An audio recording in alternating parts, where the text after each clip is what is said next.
السلام علیکم ورحمۃ اللہ وبرکاتہ۔ بسم اللہ الرحمن الرحیم۔ الحمد للہ رب العالمین، والصلاة والسلام على سیدنا محمد خاتم النبیین وعلى اطرته الطیبین الطاہرین المعصومین المعصومین لا سیما بقیت اللہ فی العالمین۔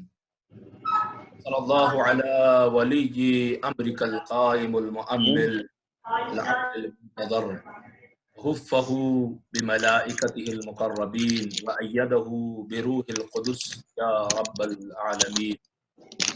اللهم اظهر به دينك وسنة نبيك حتى لا يستخفي بشيء من الحق مخافة أحد من الخلق، والذي أرسل رسوله بالهدى ودين الحق ليظهره على الدين كله ولو كره المشركون۔ منجی عالم بشریت، زمین و زمان کے مالک و وارث،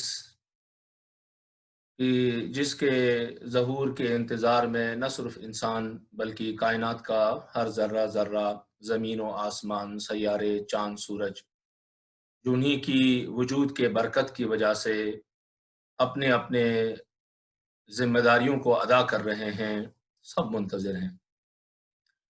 15 شعبان در حقیقت اگر دیکھیں تو جیسے کہ روایات میں بھی آیا ہے کہ 15 جو شعبان ہے وہ شب قدر کی طرح ہی ہے، لہٰذا یہ انتہائی متبرک اور شب قدر کے برابر درجہ رکھنے والے ایام اور راتیں اور دن اور صبح اور دوپہر، سب سے پہلے ہم مل کر پیشگاہ رسول اکرم خاتم النبیین کے حضور، ان کے فرزند ارجمن کی ولادت باسعادت کی مناسبت سے ہدیہ تبریک پیش کرتے ہیں۔ اس کے بعد تمام ائمہ معصومین علیہ السلام کے حضور یہ ہدیہ تبریک پیش کرتے ہیں، اس لیے کہ ہر امام یہ آرزو رکھتے تھے کہ وہ جب مہدی دوراں کا ظہور ہو اور اس کی بے مثال عدل و انصاف پر مبنی نظام و حکومت قائم ہو تو ہر امام اس میں موجود ہوں کہ یقیناً رجعت کے مرحلے میں تشریف بھی لائیں گے۔ ان کے حضور ہدیہ تبریک و تہنیت پیش کرتے ہیں پوری عالم انسانیت کے حضور، اور خاص کر زمین میں اللہ کے وہ بندے جنہیں مختلف حوالوں سے کمزور کیے گئے ہیں، انہیں لاچار و مجبور کیا گیا ہے، مستکبرین، جابرین اور شیطان صفت انسانوں کی طرف سے، ان کو ہم یہ خوشخبری، نوید اور تبریک پیش کرتے ہیں، اور خاص کر امت مسلمہ کو اور بالخصوص مومنین کے حضور اور آپ تمام جو جشن میں شریک ہیں مختلف ممالک سے، شعراء اور خطبہ اور صاحبان فہم و فراست، صاحبان علم و دانش، ماشاءاللہ آپ لوگوں کے اشعار واقعاً جہاں عشق تھا وہاں عقلانیت تھی، جہاں فہم و فراست اور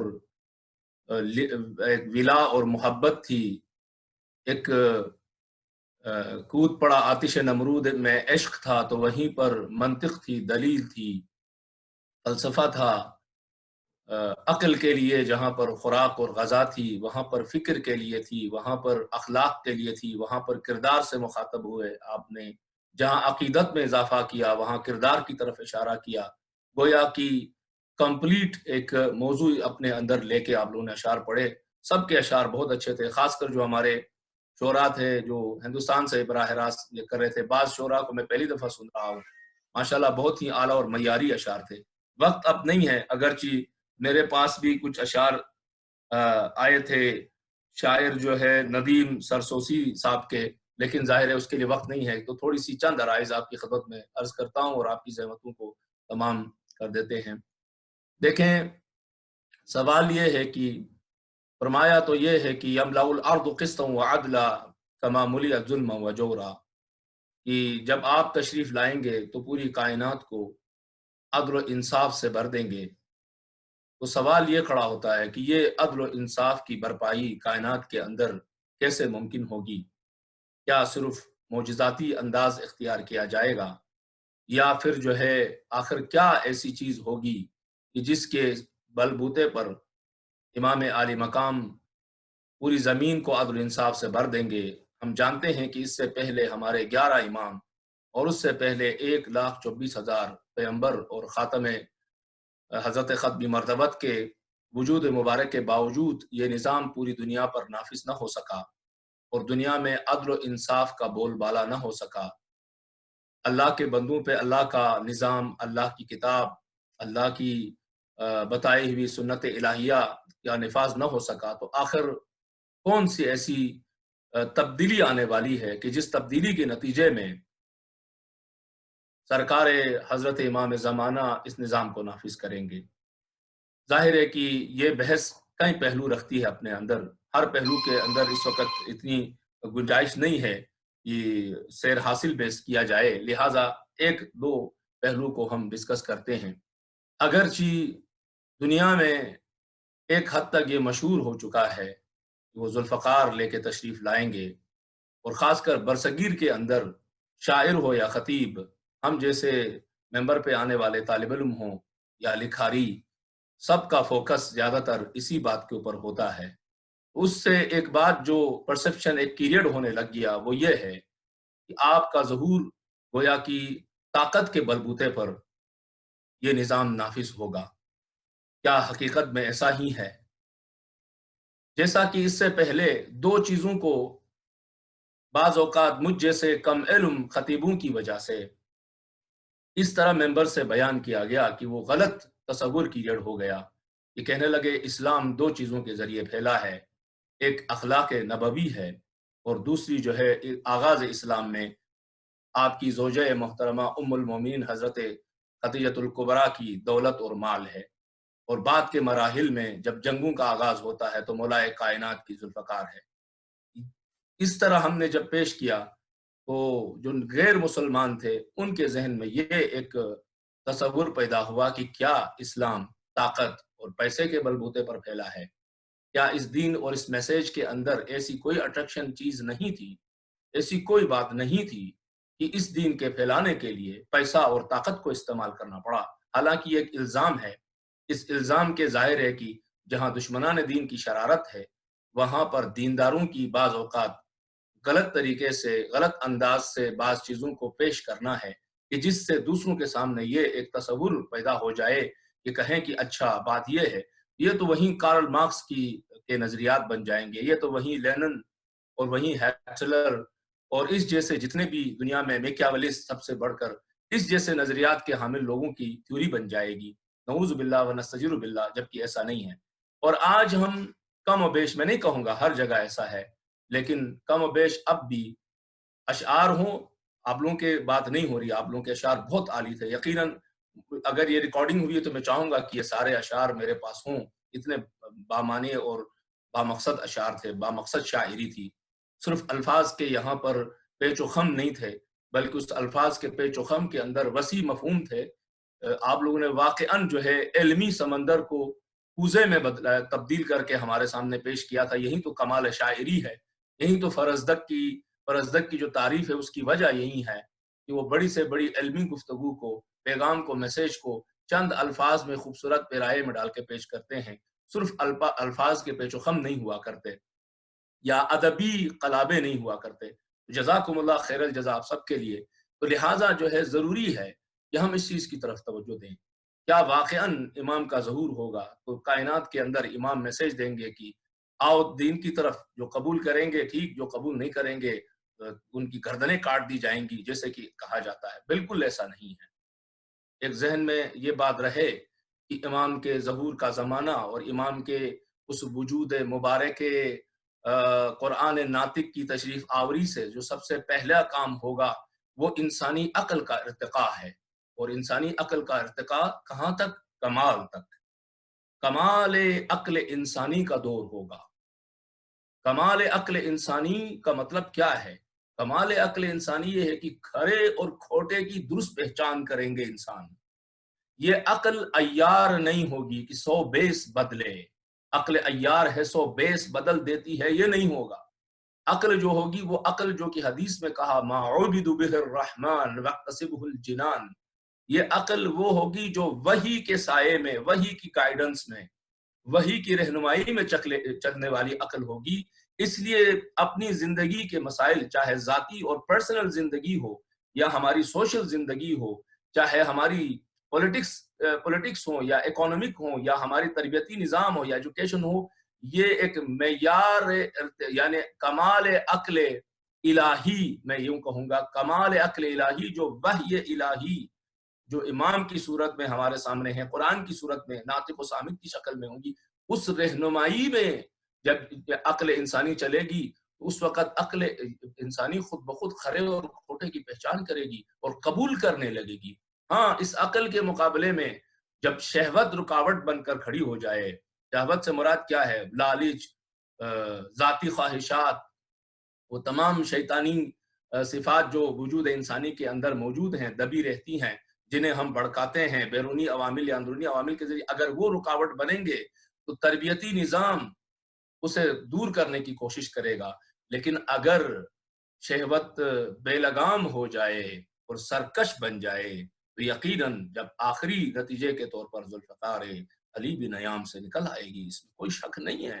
ان مستکبروں کے لیے، ان فرعون صفت لوگوں کے لیے، ان شیاطین صفت لوگوں کے لیے جو زمین پر عدل و انصاف نہیں چاہتے، جو برابری نہیں چاہتے، جو کمزور کو کمزور دیکھنا چاہتے ہیں، جو طاقتور کی طاقت میں مسلسل اضافہ دیکھنا چاہتے ہیں، محروم کو محروم دیکھنا چاہتے ہیں، جب وہ محروموں کے لیے رکاوٹ بن کے کھڑے ہو جائیں گے اور دلیل و منطق و عقل کو قبول نہیں کریں گے، اس صورت میں یقیناً صرف رکاوٹ کو دور کرنے کے لیے نعوذ باللہ و نستجیر باللہ ذوالفقار علی گردنیں کاٹنے کے خون کی پیاسی نہیں ہے، کہ گردن کاٹنا مجبوری تھی، کیونکہ جو دشمن بن کے سامنے آئے گا اس کے سامنے سیسا پلائی دیوار بننا، یہ بھی تو خدا کا حکم ہے، یہ بھی تو امام کا حکم ہے۔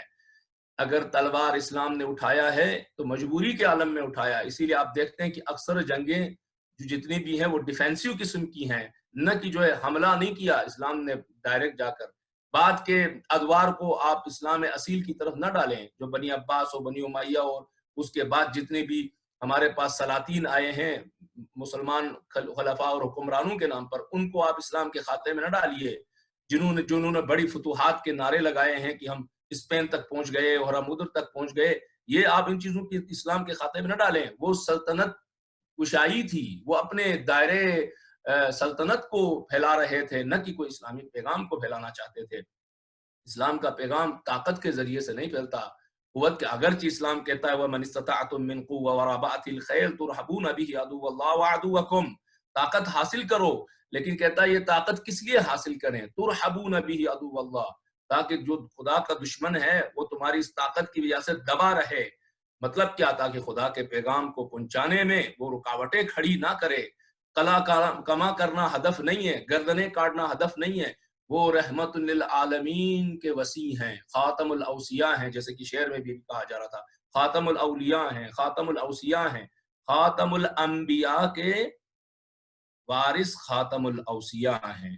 جس طرح وہ رحمت ہے سراپا، یہ بھی رحمت ہیں۔ جس طرح اللہ رحمان اور رحیم ہے کہ ہمیں کہا گیا ہر چیز کے آغاز میں کہو بسم اللہ الرحمن الرحیم، کہا تو جا سکتا تھا نا کہ بسم القہار والغفار، ایسے کوئی صفت اللہ بھی تو دی جا سکتی تھی، کیوں کہا کہ ہر کام کرنے سے پہلے بسم اللہ پڑھو؟ بسم اللہ ہم کیا کہتے ہیں؟ میں شروع کرتا ہوں رحمان و رحیم سے، تو وہ اس رحمان و رحیم کا نمائندہ ہے۔ اور اس امام معصوم کے اندر جب ہم نمائندہ کہتے ہیں، یہ نمائندہ کامل و اکمل و اتم ہے۔ مطلب کیا ہے؟ اللہ کی رحمانیت و رحیمیت کی تجلی کامل و اکمل و اتم امام زمانہ ہیں۔ خدا کی رحمانیت ہمیں کہاں نظر آئے گی کمپلیٹ طور پر؟ خدا کی رحیمیت کہاں نظر آئے؟ اس امام کے وجود مقدس کے اندر ہمیں نظر آئے گی یہ رحمانیت و رحیمیت۔ لہٰذا وہ رحمت بن کے آ رہے ہیں، وہ رحیم بن کے آ رہے ہیں، وہ رحمان بن کے آ رہے ہیں۔ لہٰذا جو ہے یہ ذہن سے نکال جائے۔ پس کیسے یہ ممکن ہوگا؟ ارتقاء عقل انسانی اپنے کمال کو پہنچے گی۔ آپ لوگوں کو یاد ہوگا وہ حدیثیں جو بیان کرتی ہیں کہ جب امام کا ظہور ہوگا تو مومنین کی عقلیں 100 گنا زیادہ کام کریں گی، بعض میں کہا 10 گنا زیادہ کام کریں گی۔ مطلب کیا؟ 10 گنا زیادہ کام کر کے ہم زمین سے تیل کے بجائے کوئی اور چیز نکال لیں گے، یا زمین کو چھوڑ کے ہم کسی سیارے میں جا کے یقیناً یہ بھی کر سکیں گے یقیناً جو دنیاوی علوم ہے، ٹیکنالوجی، یہ بھی آپ کو معلوم ہے کہ سائنس کی ترقی سے انسان نہیں بنتا، سائنس کی ترقی انسان کو انسانیت نہیں سکھاتی ہے۔ سائنس تو ٹول ہے آپ کو فیسلیٹیٹ کرنے کے لیے، جس چیز کی ضرورت ہے وہ ہے روحانیت، وہ ہے معنویت، وہ ہے خدا کا بندہ بننا۔ جب خدا کا بندہ ہوگا تو اس کے اندر خدائی صفات ہوں گی، جب خدائی صفات ہوں گی تو وہ کبھی ظالم نہیں ہوگا، کبھی جابر نہیں ہوگا، کبھی ڈکٹیٹر نہیں ہوگا، کبھی بے انصاف نہیں ہوگا، کبھی غیر عادل نہیں ہوگا۔ عدالت آئے گی، انصاف آئے گا، ہمدردی آئے گی، اپنے سے دوسرے جیسے انسانوں سے محبت کرنا آئے گا۔ اس لیے آپ دیکھتے ہیں ہمارے ائمہ کی جو نمایاں صفات ہیں جس پر ہمیں فخر کرنا چاہیے، اترانا چاہیے، اور ان کو ہر شعر و نثر و خطبہ و تحریر کے اندر لانا چاہیے، وہ کیا ہے؟ انسانوں کے ساتھ ہمدردی۔ کوئی یتیم ممکن تھا کہ کوفے میں ایسا یتیم ہو جس کی سرپرستی مولا الموحدین امیر المؤمنین علی بن ابی طالب صلوات اللہ وسلام علیہ نہ کر رہے ہوں؟ یتیموں کو دیکھ کے تڑپتے تھے۔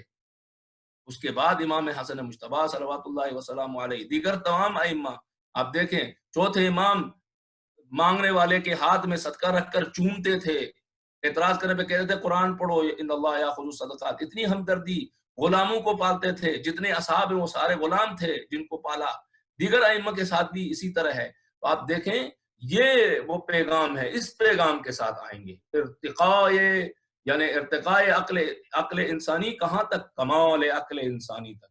کمال عقل انسانی سے مراد کیا ہے آغا صاحب؟ کمال عقل انسانی، حدیث کی طرف آتے ہیں، زیادہ بحث کرنے کا وقت نہیں ہے، کہ فرمایا العقل ما عبد به الرحمن واقتصب الجنان، رحمان کے ساتھ بندے کا اتصال ہوگا۔ دوسرا چیز کیا ہوگا؟ بے نیاز کر دیں گے لوگوں کو۔ کیوں ہمارا استحصال ہوتا ہے؟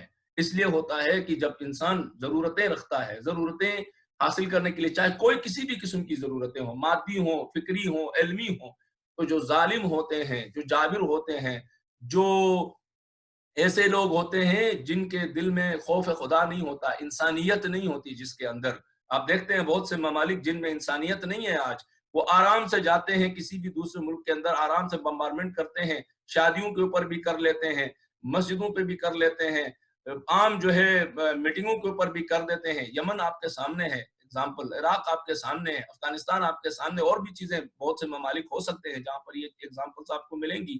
ان کے لیے بہت ہی آسان ہے کہ وہ اپنے ہر جدید ویپن کو وہاں پہ ٹیسٹ کر لیں، اور کوئی بہت زیادہ سے زیادہ کہتے ہیں سوری، کہتے ہیں یہ سوری، یہ تو کلیٹر ڈیمیج تھا، یہ تو یہ تھا، یہ تو وہ تھا۔ آپ دیکھتے ہیں یہ جو کیا، یہ اس کی وجہ کیا ہے؟ وجہ یہ ہے کہ طاقتور چاہتا ہے کچھ نیاز رکھنے والے ضرورت مند ہمیشہ اس کے سامنے رہیں، کہ ہم ان کی ضرورتوں کو پورا کرنے کے لیے اس بہانے سے ہمیشہ ان کے اوپر حکمرانی کرتے ہیں۔ افریقہ کی ہسٹری پڑھ لیجئے آپ، یہاں پر جتنے بھی امپورٹنٹ جو ہے ذخائر تھے، گولڈ تھا، سونا تھا، کیسے جو ہے ان کو اٹھایا گیا۔ ہمارے جو سب سے بڑے ملک امریکہ کو آپ دیکھ لیجئے، وہاں پر کس طرح جو ہے تباہ و برباد کیا گیا۔ ریڈ انڈینز کہاں ہیں آج وہاں پر؟ وہ مشہور پیورٹین قبیلہ جو ماساچوٹس میں ہوتا تھا، آج وہ ریڈ انڈین قبیلہ کہاں پر ہے؟ اس کی تو کوئی آپ کو کہیں پر اس کے آثار بھی نہیں ملیں گے، کہیں بھی کوئی چیز بھی نہیں ملیں گے۔ حتیٰ کہ کہتے ہیں ابھی کورونا کے اندر بھی جو سب سے زیادہ مرنے والے ہیں وہ بیچارے جو ہے سیاہ فام امریکنز ہیں۔ بہرحال مطلب کیا ہے؟ بے نیاز بنا دیں گے انسان کو۔ انسان صرف اور صرف ایک چیز کے سامنے عاجز ہوگا، نیاز مند ہوگا، وہ اللہ کی ذات ہوگی۔ کہے گا تم بے نیاز رہو۔ یہی تو جو ہے فرمایا تھا چوتھے امام نے، یہی تو فرمایا تھا سید الشہداء علیہ السلام نے کربلا میں کیا فرمایا تھا؟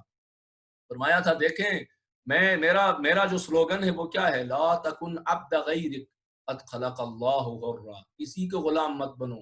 انسان کو غلام کیوں بنائے؟ چاہے معیشت کا غلام بنائے، چاہے جاب دے کے، نوکری دے کے، پوسٹ دے کے، غلام کیوں بنائے؟ کہ وہ پھر دوسرے کی مرضی پہ چلے، اس کی مرضی ختم ہو جائے، وہ اپنے عقیدے کے حساب سے چل نہ سکے، وہ چھوٹے سے لے کر بڑے سے بڑے اس تک چل نہ سکے۔ بے انصافی کا نظام کیوں ہو؟ لہٰذا یہ معیارات بدلیں گے، جب یہ معیارات بدلیں گے خود بخود چیزیں تبدیل ہو جائیں گی۔ وہ نظام جو ہمارے اور آپ کے امام بنائیں گے، اس نظام کی فاؤنڈیشن توحید پر ہوگا۔ عزیزو میں تیزی کے ساتھ جا رہا ہوں، ایک تو ہم اس پہ ہیں، آن لائن ہیں کرنٹ سچویشن کی وجہ سے، اور دوسرا جو ہے اب وقت اتنا نہیں ہے کہ ڈیٹیل میں جائے، لہٰذا میں تیزی کے ساتھ بڑھ رہا ہوں آگے۔ اس نظام کی فاؤنڈیشن کس چیز پر ہوگی؟ توحید کے اوپر ہوگی۔ توحید کا مطلب کیا؟ لا الہ الا اللہ، کوئی خدا نہیں ہے۔ طاقت کے بل بوتے پر، پیسے کے بل بوتے پر، اچھی ہاسپٹالٹیز، اچھی فیسلٹیز کے بلبوتے پر کوئی کسی کا خدا نہیں بن سکتا ہے، کوئی کسی کا رب اور پالنے والا نہیں ہوگا۔ توحید کی بنیاد، وہ فاؤنڈیشن، اس کی بلڈنگ، اس بلڈنگ کا جو ڈھانچہ ہے، جس توحید کی فاؤنڈیشن کے اوپر کھڑے ہونے والی بلڈنگ کا ڈھانچہ کیا ہے؟ وہ عدل و انصاف پر مبنی ہے، قسطم و عدلہ ہے۔ قسطم و عدلہ کی بلڈنگ کھڑی کریں گے، اس نظام کا جو سٹرکچر ہوگا، اس کا ڈھانچہ ہوگا، وہ قسط و عدل کے بارے میں فرمایا۔ جیسے کہ اس سے پہلے بھی قرآن مجید نے آواز دی اور فرمایا القائم بالقسط، اللہ کے رسول کے بارے میں فرمایا کہ ہم نے نبیوں کو بھیجا ہے، ان نبیوں کا کام کیا ہے؟ قائم بالقسط، یہ معاشرے میں عدالت و انصاف کو بھر دیں، ہر قسم کی عدالت، ہر قسم کا انصاف۔ صحت کے لیے کیوں کہ امیر کو صحت کی زیادہ فیسلٹیز ملیں، غریب کو جو ہے وہ فیسلٹیز حاصل نہ ہوں، ایجوکیشن کے حوالے، دیگر حوالوں سے، ہر لحاظ سے انہوں نے، ہم نے احسان کیا ہے کہ ان کے درمیان ہم نے ایک رسول بھیجا، جو رسول قائم بالقسط ہے۔ یہی چیز آپ دیکھیں امام زمانہ کے بارے میں جو آیتیں ہیں قرآن مجید میں، کیا فرمایا؟ وَنُرِيدُ أَن نَّمُنَّ عَلَى الَّذِينَ اسْتُضْعِفُوا فِي الْأَرْضِ وَنَجْعَلَهُمْ، ہم احسان کرنے جا رہے ہیں۔ اے زمین کے کمزور لوگوں، مایوس مت ہو جانا، اس کے وارث تم ہو، اس لیے کہ تمہارا وارث امام زمانہ ہے۔ خبردار کبھی مایوسی کے شکار مت ہونا، کبھی یہ مت سمجھنا کہ بس ہم نے اسی طرح جو ہے ساری زندگی، پوری کائنات کا نظام اسی طرح رہے گا۔ نہیں، یہ نظام بدلے گا، یہاں عدل و انصاف ہوگا۔ یہاں آج جو آپ چیزیں ڈر ڈر کے کر رہے ہیں، خوف کے مارے جو اپنے اعمال، حتیٰ کہ اپنی نماز پڑھنے تک کے لیے بہت سی جگہوں پہ آپ کے لیے پرابلمز ہیں، ایک وقت وہ آئے گا کہ جو فرسٹ چیز ہوگی، جو سب سے امپورٹنٹ چیز ہوگی ہر چیز کے لیے، وہ نماز ہوگی، وہ عبادت ہوگی، وہ اچھائی ہوگی، وہ نیکی ہوگی۔ نیکی کرتے ہوئے خوف کھانے کی ضرورت نہیں پڑے گی، چھپنے کی ضرورت نہیں پڑے گی۔ اے میری ماں، بہن، محترمہ خاتون، جو حجاب کرتے ہوئے گھبرا کے تم پیرس کی سڑکوں پہ نکلتی ہو یا کسی اور ملک کے اندر نکلتی ہو، گھبرانا نہیں، اس وقت جو ہے نا یہ تمہارا حجاب فرسٹ ہوگا، تم سپیریئر ہوگی، تمہیں امپورٹنس دیا جائے گا، تمہاری اس قدر کو، اس تمہاری یہ جو صفت ہے، اس صفت کے جس کی خاطر جو ہے کربلا سجی ہے، وہاں حجابہ کا جو مسائل وہاں پر بیان ہوئے ہیں، تو یہ جو ہوگا یہ امپورٹنٹ چیز ہوگی، اس کی قدر و قیمت ہوگی، کوالٹی کی بات یہ ہوگی، امپورٹنس یہ ان چیزوں کو دیا جائے گا، نہ کہ باقی چیزیں۔ فرمایا وَنُرِيدُ أَن نَّمُنَّ عَلَى الَّذِينَ اسْتُضْعِفُوا فِي الْأَرْضِ وَنَجْعَلَهُمْ أَئِمَّةً وَنَجْعَلَهُمُ الْوَارِثِينَ۔ بس عزیزو، جس چیز کی ضرورت ہے وہی کی روشنی میں عقل و بس، دوسرے الفاظ میں کہوں جو آج ہمیں کرنے کی ضرورت ہے، اسی تاکہ تسلسل اور اسی پٹری کے اندر ہم رہیں۔ امام جب تشریف لائیں گے تو وحی کی روشنی میں عقل و بصیرت کی اصلاح کریں گے، ریفارم کریں گے اور احیاء کریں گے، زندہ کریں گے۔ ہمیں پھر کیا کرنا چاہیے؟ ہمیں چاہیے، آج ہمارے پاس وحی ہے یا نہیں؟ قرآن مجید کی شکل میں، ائمہ کی فرامین کی شکل میں وحی ہے نا؟ یہ وحی نہیں اور کیا ہے؟ بس اس کی روشنی میں ہم نے لوگوں کی اور اپنی عقل و بصیرت کی اصلاح بھی کرنی ہے اور زندہ بھی کرنی ہے۔ یہ ہمارے آج کی جو اس وقت جو اہم ترین کام ہے وہ یہ ہے۔ اب اگلا مرحلہ، اسی کو انتظار کہا گیا، جو افضل عبادت میں سے قرار دیا ہے، وہ انتظار یہی انتظار ہی تو ہے، اسی طرح ہی تو ہے کہ لوگ جو ہے عقل کو کمال تک پہنچائیں، اپنی بصیرتوں کو وحی کے مطابق ڈالیں، نہ کہ ادھر اور ادھر سے لے لیں، یہاں اور وہاں سے لے لیں۔ یہ نہ کریں کہ عاقلانہ کام، عاقلانہ بات، جو لوجیکل بات ہے، جو عاقلانہ چیز ہے، جو فائدہ دینے والی چیز ہے میری دنیا اور آخرت کے لیے، وہ ہے جو فلاں جگہ سے میں نے، فلاں بندے نے مجھے بتائی تھی، یا فلاں سسٹم نے مجھے دیا تھا، یا فلاں جو ہے صاحب نے مجھے بتایا تھا۔ لیکن دین کے معاملے میں آج تو میں کہوں گا وہاں میرا امام ہے، وہاں میری قرآن ہے، وہاں میرا پیغمبر ہے، یہ غلط ہے، نہیں، یہ درست سوچنے کا طریقہ نہیں ہے۔ ہم نے وحی کی رہنمائی میں، وحی کی سرپرستی میں، وحی کی روشنی میں اپنی عقلانیت و بصیرت کی اصلاح بھی کرنی ہے اور اسے کمال کی طرف لے کے جانا ہے، یہاں تک کہ جو ہے صاحب العصر والزمان کا ظہور ہو اور جو ہے وہ اسے کمال الہیت تک پہنچا لیں اور ایک ایسا گراؤنڈ ہموار کریں کہ جہاں پر یہ بالکل اپنے عروج کی طرف جائے، وہ عروج جس کے بارے میں فرمایا یہ اشرف مخلوقات ہے، فرمایا کہ یہ خلیفۃ اللہ فی الارض ہے، زمین میں اللہ کا نمائندہ ہے۔ یہ کچھ چیزیں ہیں جو اہم ہیں۔ اس کے لیے ہم کہاں سے شروع کریں؟